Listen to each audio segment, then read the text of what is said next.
No niin, mites tommonen pölli sitten nostetaan tohon sahalle, se on aika paksu ja se on perkeleen pitkä. No niin, tästä kokeillaan, että mitä tässä pitäisi tehdä oikein. Mutta katsotaanpas. Katsotaanpas mitä tässä pitää tehdä. Onko tämä raskas homma? Tämä voi olla raskas homma. En tiedä paljonko toi pölli painaa, mutta kyllä se varmaan aika painava on. Mutta katsotaan riittääkö mulla voima tuohon pöllin nostoon.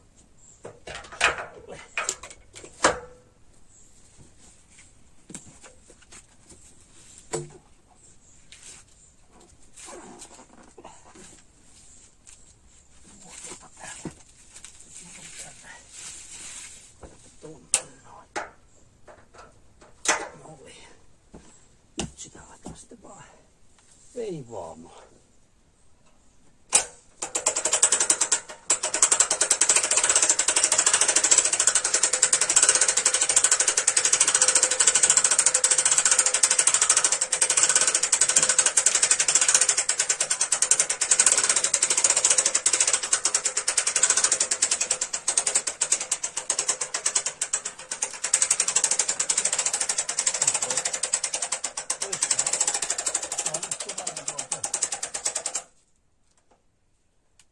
Olisiko lähemmäs 1000 kilon pölli, semmoinen se on.